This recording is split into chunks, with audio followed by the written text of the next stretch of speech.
우리가 위대한 사도라고 부르는 바울의 생애 가운데에 가장 아프고 힘든 것이 있었습니다. 바울은 이것을 가시 이렇게 표현합니다. 하나님 앞에 3번이나 간절하게 이것을 제거해 달라고 기도할 정도로 이것은 바울에게 아픔이고 고통스러운 것이었습니다. 바울뿐만 아니라 우리도 누군가에게나 이런 가시가 있습니다.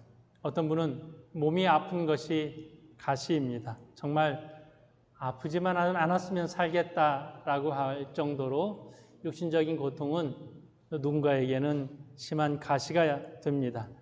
어떤 분은 가난이, 어떤 분은 가정의 불안함, 또 자녀의 문제 이런 것들이 가시가 되어 찌릅니다. 또 가장 가까이 있는 아내나 남편이 가시가 되기도 하고 또 어떤 사람에게는 친구가 가시가 되기도 합니다. 가까이 있어서 힘이 되고 위로가 될 사람이 또 누군가에게는 가시가 되어서 평생 고통을 주기도 합니다. 그런 면에서 우리는 일평생 가시 없이 살아가기가 어렵지 않나 이런 생각도 하게 됩니다. 위대한 사도였던 바울에게도 남모르는 가시가 있었습니다.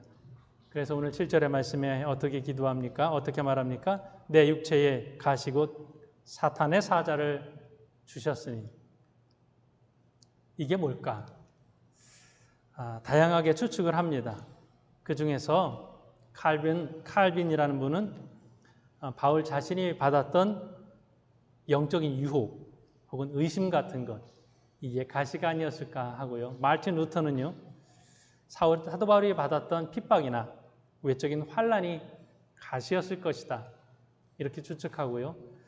그런가 하면 교부 중에 터툴리안이라고 하는 분은 사도 바울에게 있었던 안질이나 두통 혹은 몸에 가지고 있었던 질병이 가시였을 것으로 이렇게 해석했습니다. 일반적으로 터툴리안의 이 해석을 대부분 받아들이고 있습니다. 바울을 끈질기게 괴롭혔던 육체적인 질병, 분명히 그것이 가시였을 것이다.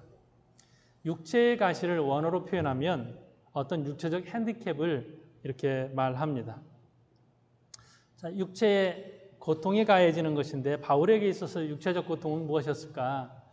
다양하게 해석을 하는데 그 중에 하나가 안질이 아니었을까 이렇게 해석하는 해석이 있습니다.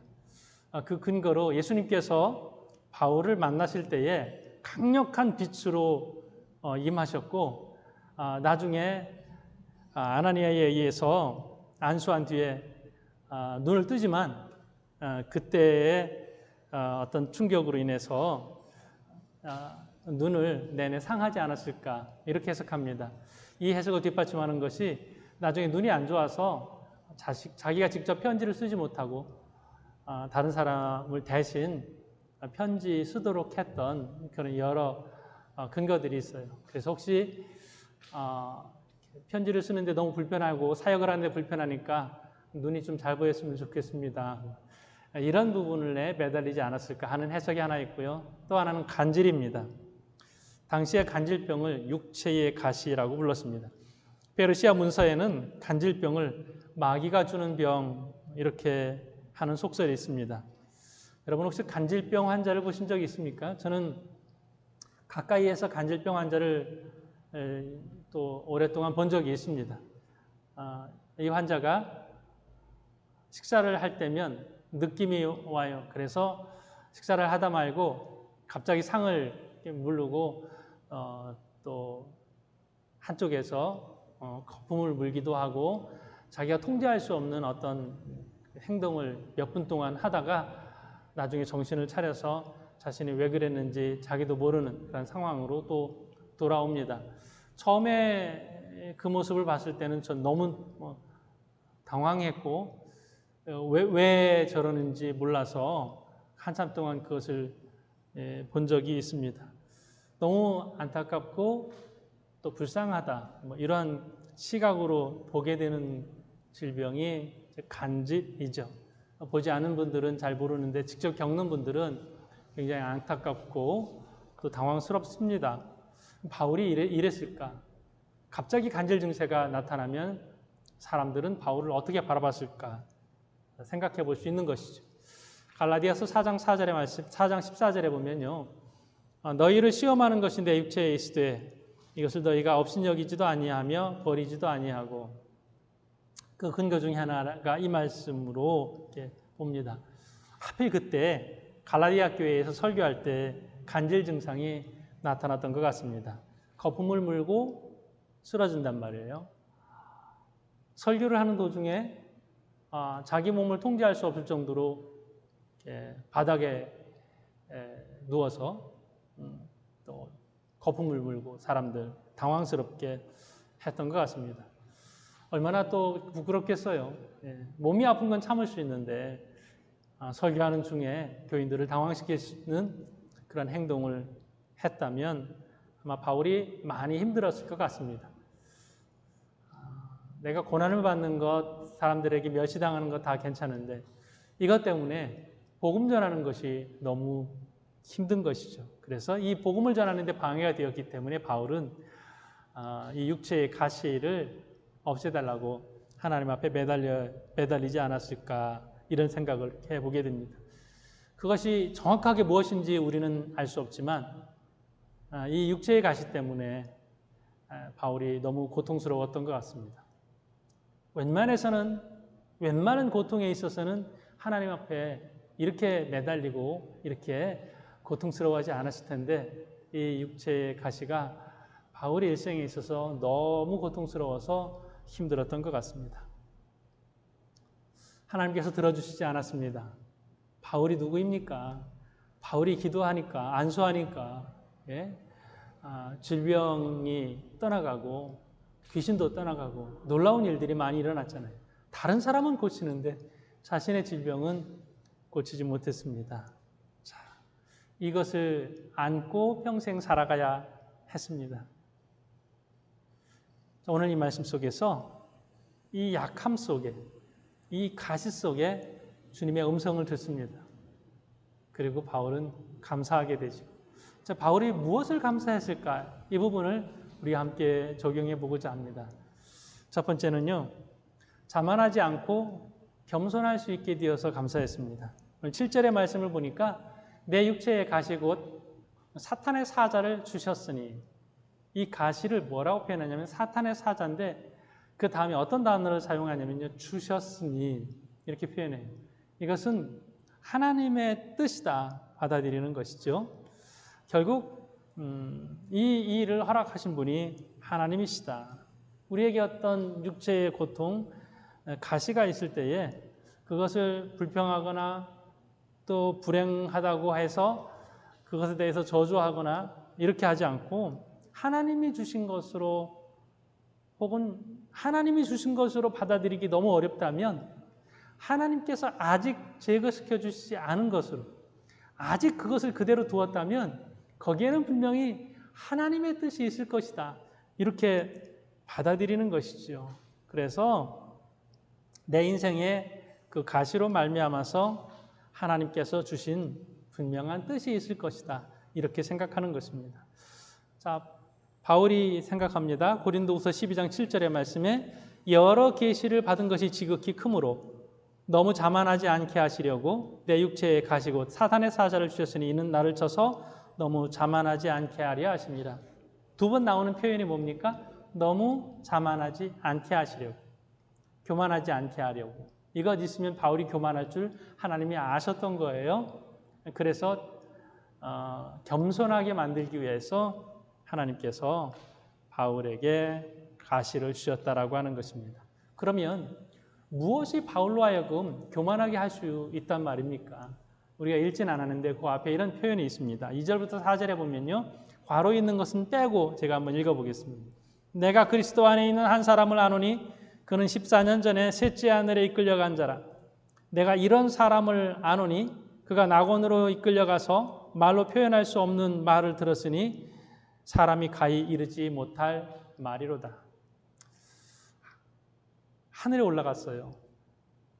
셋째 하늘, 어떻게 보면 여태까지 사람들이 이렇게 하늘에 올라간 영적 체험을 한 것 중에 가장 강력한 영적 체험이 아니었을까 생각이 듭니다. 요즘 같으면은 이런 영적 체험을 하면 그 다음에 내가 본 셋째 하늘 이런 제목으로 책을 낼 수도 있을 거예요. 아니면 간증을 하러 다닌다든가요. 뭐 충분히 영적으로 교만해질 수 있는 그런 경험이에요. 주님을 만났다니까요. 하늘에 올라가서 주님의 음성을 듣고 주님을 배웠어요. 교회에서 이보다 더 강력한 그러한 경험이 어디 있습니까? 그런데 너무 내가 받은 영적인 은혜가 너무 커서 그 체험이 너무 강렬해서 이거 하나님이 그대로 두시면 내가 교만해질 수 있으니까 가시를 주셨다라고 하는 거예요. 이렇게 표현하는 거죠. 이런 영적 체험에 몸까지 건강했으면 내가 얼마나 교만했을까. 가끔 우리도 그런 표현을 씁니다. 내게 주신 하나님의 은혜가 너무 커서 여기다가 지금 내가 없는 것 하나가 있잖아요. 그것까지 주셨으면 난 정말 교만했을 거야. 내가 나 너무 잘 알아. 하나님이 여기다가 물질까지 주셨으면 나는 정말 사람들 무시하고 살았을 거야. 이렇게 표현하게 되는 것이죠. 그러니까 지금 가시를 주신 하나님의 뜻은 뭐예요? 교만하지 않도록, 겸손하도록 그렇게 살라고 하나님께서 내게 이 가시를 주셨다는 것입니다. 바울은 굉장히 자아가 강한 사람이었습니다. 그가 예수를 만나기 전에는 율법의 의로는 흠이 없을 정도로 자기 자신에 대한 자부심이 아주 강렬했던 사람이 바울이었습니다. 자기 의에 빠진 사람이었죠. 그가 복음을 온전히 경험하고 그 뒤에도요, 복음 전파하면서 마가 요한이 잘못했을 때에 한 번의 실수를 용납하지 못하잖아요. 또 자기 선배이고 멘토와 같은 바나바도요. 그와도 결별할 수 있을 정도로 단호하고 칼 같은 아주 자아가 강력한 그런 사람이었습니다. 그런데 이런 강력한 자아를 가지고 있는 바울이 가시마저 없었으면 얼마나 기고만장했을 거예요. 얼마나 그가 교만했을까. 바울은 다른 사람보다 자기가 그것을 잘 알고 있습니다. 빌립보서 3장 5절에서부터 6절까지 보면 이런 표현을 쓰고 있습니다. 뒷부분만 한번 제가 읽으면요. 나는 8일 만에 할례를 받고 이스라엘 족속이고 베냐민 집하고 히브리인 중에 히브리인이요 율법으로는 바리새인이요. 자신이 어떻게 교만할 수 있는 조건을 다 가지고 있는지 자랑하기 위해서 말하는 건 아니에요. 나도 이런 거 다 가지고 있어 라는 표현을 쓰면서 그러나 이런 게 그렇게 중요하지 않아 이 말을 하기 위해서 이 표현을 하고 있습니다. 요즘 말로는 확 와닿는 표현이 이런 것이 있을 것 같아요. 금수저를 물고 태어난 거예요. 금수저를 물고 태어났는데 똑똑해요. 재능도 있어요. 얼굴도 잘생겼어요. 키도 커요. 뭐 가질 수 있는 건 다 가지고 있습니다. 네, 그렇기 때문에 교만할 수 있는 것이죠. 일반적으로 사람들은 노력하지 않고 얻게 된 것에 대해서는 굉장히 별로 그런 부분에 대해서는 은혜도 모르고 잘 감사하지 않아요. 그런데 내가 땀 흘려서 수고하고 노력해서 얻은 것에 대해서는 그런 부분에 있어서는 교만하지 않고 겸손할 수 있는 것이죠. 자, 별로 학교에서 공부도 많이 안 했는데 늘 놀고 다니고 잠 잘 자고 근데 시험 보면 공부를 잘해요. 이런 아이들이 좀 위험하거든요. 교만할 수 있거든요. 뭐 별거 있어. 공부가 세상에서 제일 쉽지. 교만할 수 있죠. 좋은 환경에서 어려움 없이 잘하는 것이 그로 하여금 교만해질 수 있게 만들 수 있습니다.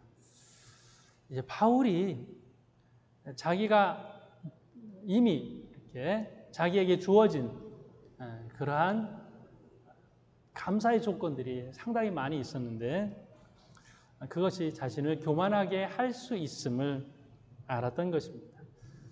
이 가시 때문에 자신이 겸손할 수 있었고 하나님 앞에 무릎 꿇을 수 있었고 또 사람들 앞에 그렇게 거만하지 않게 행동할 수 있었음을 알게 됐습니다. 나의 교만을 막을 수 있는 유일한 그 수단이 뭐였냐? 이게 가시였다라는 것입니다. 이 가시가 없으면 그 인생이 어떻게 된단 말입니까? 그래서 하나님께서 겸손하게 자신을 이끌어 가셨다라고 고백을 하는 것입니다.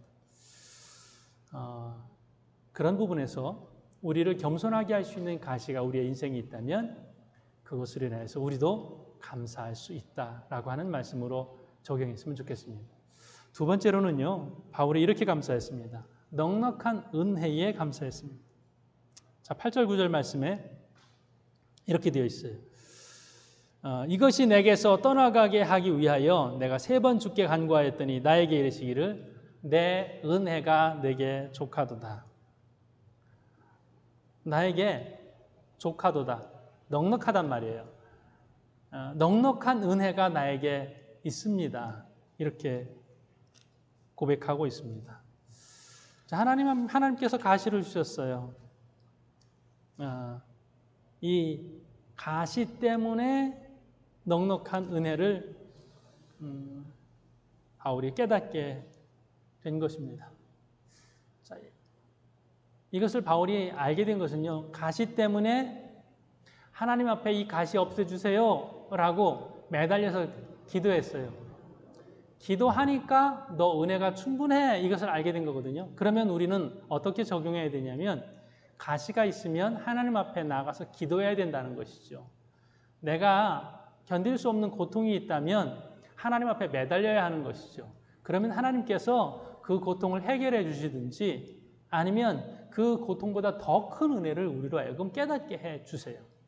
그래서 우리에게 어떤 가시가 있다 혹은 가시를 알게 되었다. 그때에 어디로 가야 돼요? 하나님의 은혜의 보좌 앞에 나가야죠. 하나님 앞에 기도해야 되죠. 기도할 때에 하나님께서는 반드시 그 어려움을 해결해 주십니다. 아니면 그 어려움보다 더 큰 그 어려움을 다 덮고도 남을 그런 넉넉한 은혜를 우리에게 주십니다. 바울이 그것을 깨달았어요. 너 가시 있잖아. 그런데 그 가시보다 내가 받은 은혜가 이만큼 크다. 내 은혜가 내게 족하다. 이 비밀을, 하나님의 비밀을 깨닫게 한 것입니다. 자, 오늘 9절 10절의 말씀 제가 한번 읽어보겠습니다. 나에게 이르시기를 내 은혜가 내게 족하도다. 이는 내 능력이 약한 데서 온전하여짐이라 하신지라. 그러므로 도리어 크게 기뻐함으로 나의 여러 약한 것들에 대하여 자랑하리니 이는 그리스도의 능력이 내게 머물게 하려 함이라. 그러므로 내가 그리스도를 위하여 약한 것들과 능력과 궁핍과 박해와 곤고를 기뻐하노니 이는 내가 약한 그때에 강함이라. 가시 때문에 약해졌어요. 그 약함 때문에 하나님을 더 의지하게 되고 그 약함 때문에 하나님의 은혜가 더 강력하게 자신에게 왔다는 것을 고백을 하게 됩니다. 분명히 이것은 쉽지 않은 숙제입니다. 웬만해서 하나님 앞에 없애달라고 매달려서 기도하기가 쉽지 않은데 그 약함 때문에 때로는 울고 아파하고 탄식합니다.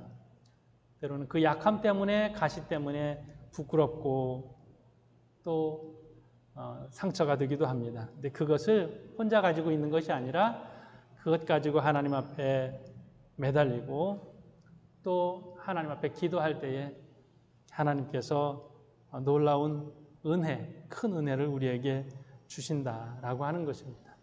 우리가 깨달아야 될 것은 하나님의 은혜가 얼마나 큰가라고 하는 것입니다. 미국 세들백 교회를 담임하시는 릭 워렌 목사님이 계셔요. 지금 이 시대에 가장 영향력 있는 목사님이 아닐까 싶습니다. 제가 20여 년 전에 이분의 책을 읽으면서 교회는 어떠해야 되는가를 생각을 하게 됐어요. 교회의 목적은 무엇이어야 하는가, 방향이 어디로 가야 하는가. 그래서 제 목회에 큰 영향을 주신 분 중에 한 분입니다. 이분의 영향력 가운데에 평신도 운동에 있어서는 목적이 이끄는 삶이 있어요. 아마 여러분들 한 번 정도는 이 책을 읽어보셨으리라고 생각을 하는데요. 또 이분의 캠페인도, 목적이 이끄는 40일 캠페인도 한국교회에 큰 영향을 끼쳤습니다. 우리 교회에서도 10년 전쯤에 새벽 기도에 이분의 말씀 40일, 목적이 이끄는 40일을 가지고 함께 나누었던 적도 있습니다. 자, 이 리고렌 목사님의 위대함은 사람들이 잘 알고 있어요. 그래서 이분을 배우기 위해서 목사님들도 미국 가면 새들백 교회를 한번 방문합니다. 그 교회가 어떻게 움직이는지 생동감을 좀 느껴보고 싶어서 그렇게 가기도 합니다. 교회가 굉장히 땅도 넓고 교회도 크지만 이 교회가 주는 영향력이 상당히 큽니다. 자, 그런데 이 목사님의 위대함 뒤에 이분에게 고칠 수 없는 그런 병이 있다는 사실은 사람들이 잘 알지 못합니다. 태어날 때부터 목사님이 뇌기능에 이상이 생겨서 아드레날린이 잘 분비되지 않는 뇌기능 부전증이라는 병을 가지고 있습니다. 때때로 이 아드레날린이 잘 분비되지 않으면 막 떨리게 되고 또 갑자기 기절하기도 하고 온몸이 굉장히 고통스러운 아픔 속에 통증이 온다고 합니다.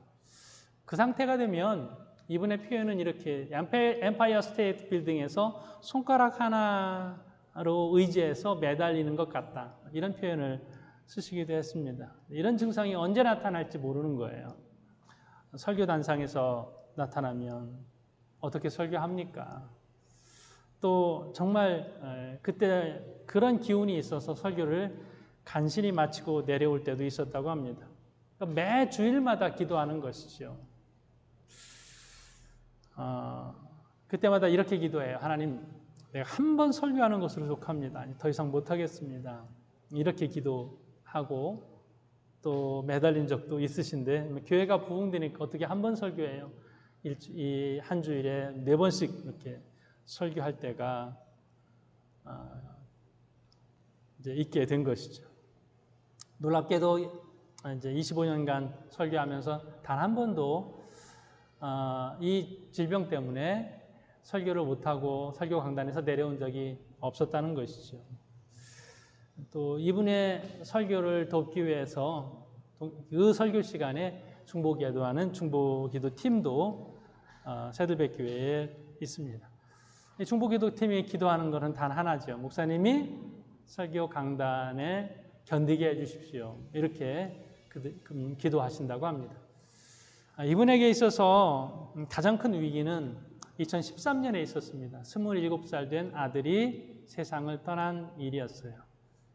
이 충격이 목사님에게는 가장 큰 위기였습니다. 이때 한 3달 정도 강단에 서지 못하고 어려움을 잘 추스른 뒤에 첫 번째 강단에서 이 목사님이 이런 설교를 하십니다. 이해할 수 없는 일들이 벌어질 때에도 하나님이 우리와 함께 하신다는 것을 알기 때문에 평안을 누립니다. 우리 인생을 들여다보면 이해되지 않는 일들이 너무나도 많습니다. 수많은 질문을 하지만 답을 얻기는 너무나도 어렵습니다. 이 세상의 모든 것이 망가져 있을 때에도 하나님은 선하시기 때문에 하나님의 선하신 계획은 우리의 그 어떤 문제보다 크시다는 것을 알기 때문에 소망을 가지고 살아갈 수 있습니다. 매일 전쟁을 치르는 삶이라 하더라도 소망을 잃지 마십시오. 주님이 주시는 소망과 기쁨 속에서 매일매일 우리는 살아가야 합니다. 이렇게 하면서 그 다음에 이런 말씀을 하세요. 앞으로의 삶의 고통 속에 놓인 그 어떤 사람을 위로하는 데에 나의 아픔을 쓰겠습니다. 라고 하는 것이죠. 하나님이 내게 주신 위로로 내가 다른 사람을 위로하며 살겠습니다. 그러니까 하나님이 우리에게 주신 아픔과 고통은 어떤 삶의 메시지가 되어야 한다는 것이죠. 가시 때문에 사도 바울이 찔림을 받았잖아요. 엄청난 고통을 받았는데 이 고통은 사도 바울에게 있어서 메시지로 바뀐 거예요. 가시보다 은혜가 크다. 여러분에게 있어서 가시는 무엇입니까? 하나님께서 하나님 앞에 기도할 때에 위로도 해주시고 그거보다 더 큰 은혜를 주셔서 그 은혜가 여러분이 그 누군가를 위로할 수 있는 메시지로 바꾸어 주신다라고 하는 것입니다. 그래서 하나님께서 우리에게 주신 은혜는 언제나 누구에게나 넉넉하고 크다라고 하는 것입니다. 이것을 알 때에 우리는 하나님 나라를 위하여서 더 크게 쓰임받을 수 있는 것이죠. 하나를 더 나눠보고자 하면요. 약한 것들에 대하여서 바울이 감사했습니다. 자, 약하다라는 단어를 한번 보면요. 9절에 있습니다. 나에게 이르시기를 내 은혜가 내게 족하도다. 이는 내 능력이 약한 데서 온전하여짐이라 하신지라. 그러므로 도리어 크게 기뻐함으로 나의 여러 약한 것들에 대하여 자랑하니니. 여러 약한 것들을 자랑한다. 누가 이렇게 해요? 안 하죠. 강한 것들을 자랑하죠. 내가 조금 남들보다 더 잘할 수 있는 것, 더 가지고 있는 것, 그거 자랑하지. 내가 어떻게 남보다 약한 것을 자랑할 수 있겠습니까? 그런데 보통 내가 가진 장점과 잘하는 것들을 자랑하면 사람들이 별로 안 좋아해요. 그렇죠? 나 비싼 옷 입었어. 그러면 앞에서는 칭찬하겠지만 뒤에서는 시기 질투하는 이런 부분들이 참 많습니다. 혹은 그것이 나는 평범한 자랑인데 상대방에게 상처를 주기도 합니다. 그래서 자랑할 때 우리는 조심해야 되겠죠.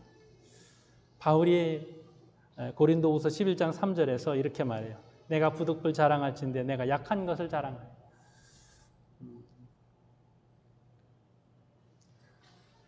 자기도 분명히 자랑할 것 많이 있어요. 사람들 압도할 만큼 자랑거리를 많이 가지고 있었지만 바울은 그런 거 자랑하지 않고 그냥 약한 것 이거 자랑한다라고 그렇게 표현하고 있습니다. 왜요? 이유가 있습니다. 고린도후서 12장 9절 말씀에 고린도후서 12장 9절 도리어 크게 기뻐함으로 나의 여러 약한 것들에 대하여 자랑하리니 이는 그리스도의 능력이 내게 머물게 하려 함이라. 약한 것들을 자랑하면 어떤 효과가 있어요? 어떻게 된다는 거예요? 그리스도께서 그 능력으로 나와 함께 하신다라고 하는 겁니다. 그래서 사람들을 주 앞으로 인도할 수 있어요. 와, 저런 사람이 저렇게 약한 사람이 나 자신을 이야기할 때도 내가 이렇게 약하고 이렇게 부족한 사람이야. 그런데 이런 일을 할 수 있어. 왜요? 내 능력이 아니야. 주님의 능력이야. 이렇게 말할 수 있다라고 하는 것입니다. 이 간질병으로 고생한 사람 가운데 한 사람을 더 소개하면요. 러시아의 대문호 도스토옙스키를 들 수 있습니다. 도스토옙스키의 작품도 대단하지만 이 사람 생애가 참 놀랍습니다.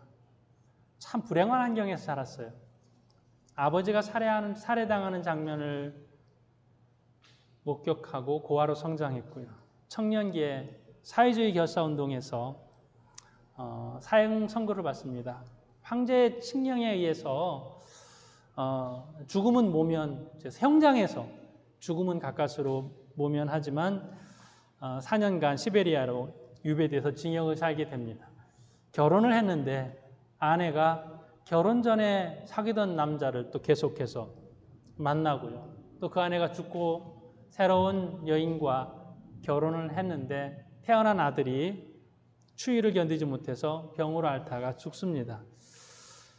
무엇보다 한평생 이분이 지니고 있던 병이 있어요. 이게 간질이에요. 어쩌면 바울과 너무나도 닮았습니다. 자주 쓰러집니다. 이 병 때문에 많이 시달렸습니다. 이 병이 육체의 가시였어요. 그런데 이 도스토옙스키가 이 병을 이렇게 부릅니다. 거룩한 병. 이 간질을 바울과 똑같아요. 육체의 가시라고 부르는 것과 비슷하게 이 병이 나에게 거룩한 병이다. 이 신체적 고통이 자신의 신앙을 굳게 했고 또 고난으로 가득 찬 자신의 삶의 의미를 더 높여주었다. 이렇게 표현합니다. 그래서 이 병을 하나님의 선물로 받아들였습니다. 질병과 고난과 싸우면서 한평생을 살면서 이 모든 것이 어디에 녹아있냐? 이분의 작품 안에 녹아있는 것이죠. 이분의 작품을 보면 굉장히 섬세함을 읽을 수 있잖아요. 저는 도스토옙스키의 작품을 읽으면서 처음엔 너무 길어서 힘들더라고요. 너무 길어서 언제 끝나나 뒷장 보면서. 근데 이렇게 길면서도 굉장히 섬세해요. 어떻게 이렇게 고난과 사람의 심리와 사람의 아픔을 자세하게 묘사할 수 있을까? 왜 그래요? 내가 겪었으니까, 내가 아팠으니까 아픈 사람의 이야기를 제대로 묘사하면서 남다른 창작을 할 수 있었던 것이죠. 오늘 맥주감사 주일입니다. 우리가 감사를 찾지만 감사 이야기를 하기보다는 하나님 앞에 해결해 달라고 매달렸던 가시가 더 생각날 수 있습니다. 무엇에 감사해요? 남들보다 더 가지고 있는 것, 남들에게 자랑할 만한, 그 바울이 자랑하지 않고 묻어두려고 했던 그런 것들, 하나님 나는 그게 자랑거리가 되게 해달라고 그렇게 매달리지는 않았습니까? 그래서 내가 불평과 원망할 수밖에 없는 그런 가시들이 많아서 나는 감사할 수 없겠습니다. 이렇게 표현할지도 모르겠습니다. 그럼에도 불구하고 우리는 하나님 앞에 기도하면 정말 많은 감사의 제목들이 있습니다. 뭘 감사하겠어요? 하나님, 넉넉하게 된 것 혹은 문제가 해결된 것 이렇게 감사하기보다는 그럼에도 불구하고 하나님께서 내게 주신 그 가시 때문에, 그 아픔 때문에, 아직 해결되지 않은 그 문제 때문에, 그 고통 때문에 감사합니다. 이렇게 바울의 고백을 우리가 했으면 좋겠다, 이런 마음을 갖습니다. 우리가 아직 발견하지 못해서 그렇지 주님께서 우리에게 주신 은혜가 너무 큰 거예요. 나는 작은 가시가 보이는데 그 가시 너머에 하나님께서 그 가시를 잊을 정도로 우리에게 주신 그런 은혜가 너무 풍성합니다. 특별히 이번 맥주감사 주일은 이러한 그 약함, 그 가시, 그 고통 그 자체를 하나님 앞에 감사할 수 있기를, 그래서 하나님의 풍성한 은혜를 더 많이 경험할 수 있기를 주의 이름으로 축복합니다.